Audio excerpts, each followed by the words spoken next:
Nederland. Een schitterend land. Het land van onze voorouders. Het land. This is the election campaign video of the far-right Dutch Freedom Party. Ons enige vaderland. Unsurprisingly, they believe in freedom, independence and the future. Van onze onafhankelijkheid. On Brexit, they say the British did it, and the Americans did it too. Mark Rutte. Here's the party's leader and sole member, Geert Wilders. Aan het eind van deze eeuw. The map, borrowed perhaps from Dad's army, suggests that by the end of the century there will be 4 billion Africans, and many will make a beeline for the Netherlands. Wilders links refugees, especially Muslim ones, with terror attacks. Go and vote, he concludes, and make the Netherlands ours again. Dank u wel.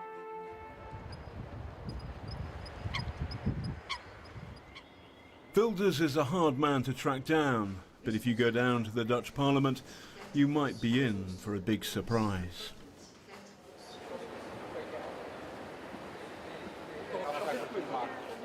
We're on Wilders' watch. The great man's got to come down those stairs, through here, into the chamber, and that's our one chance to have a natter with him. Mr. Wilders, from BBC Newsnight. Are you going to do to Holland what Mr. Trump is doing to America?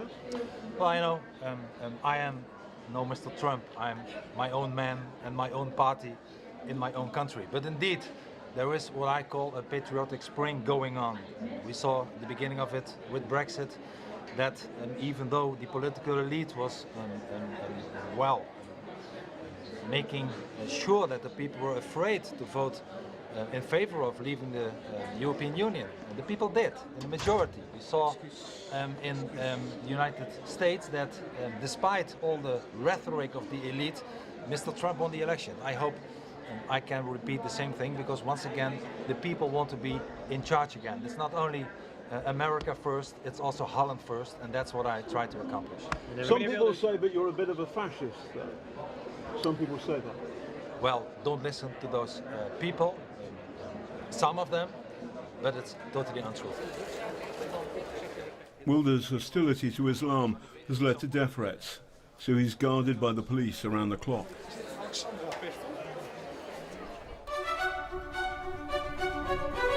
But his message strikes a chord here. Around 1 in 5 Dutch voters are expected to plump for the Freedom Party on March 15th. In The Hague, I hit the pedals to find out why.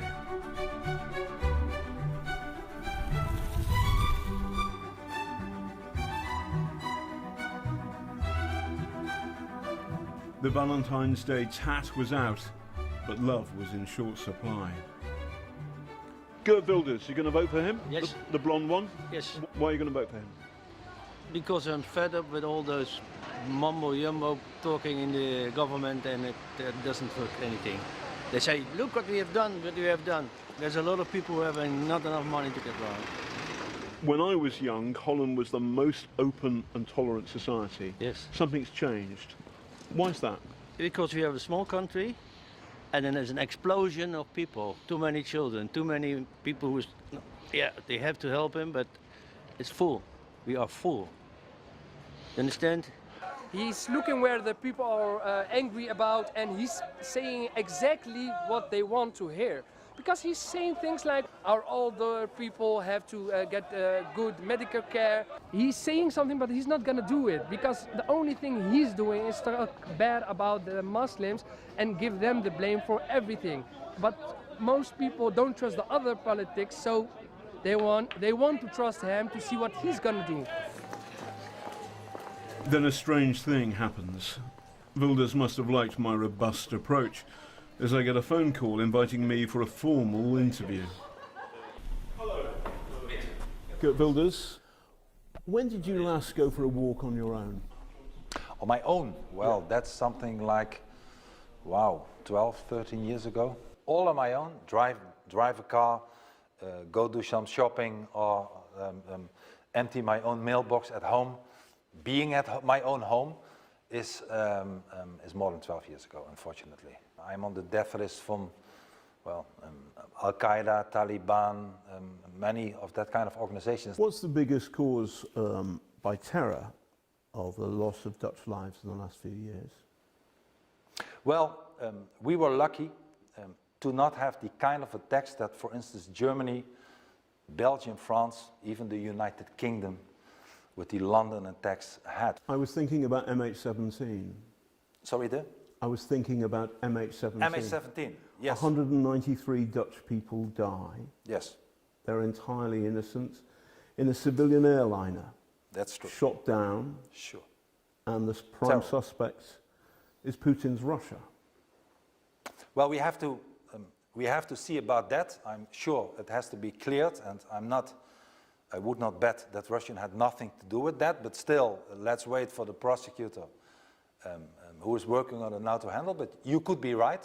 I'm not ignoring that. The Russians Russians say it's the Ukrainians. Either way, 193 people die, they're Dutch, and it has got nothing whatsoever to do with Muslims. Very true.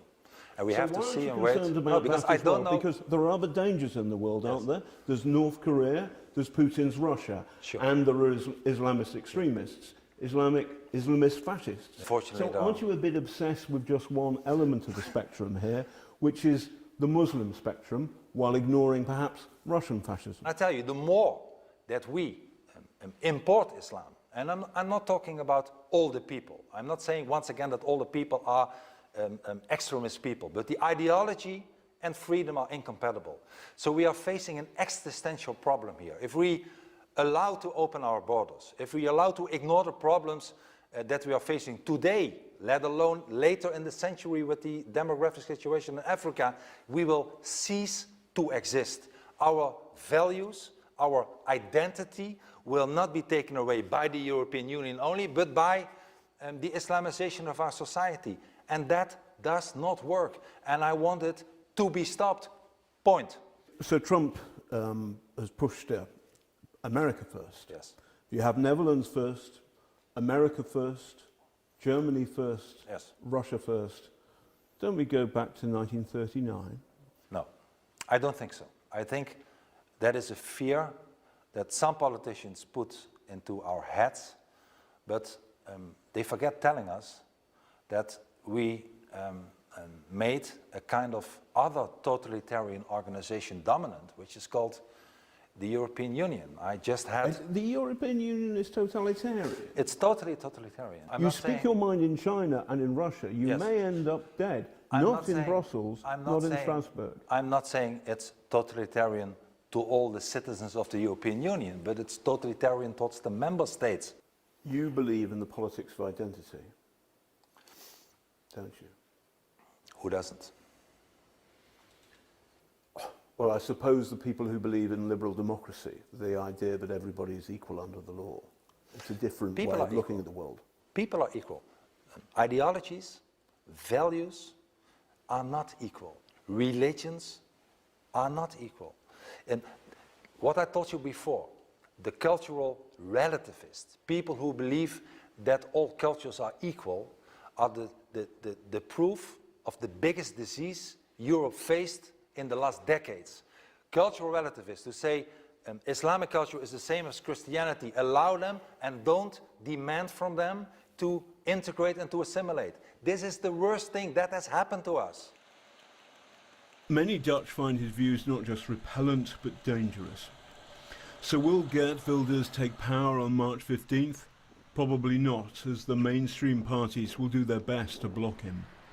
But there's no doubting this man is changing what was once the most liberal country in Europe into something quite different.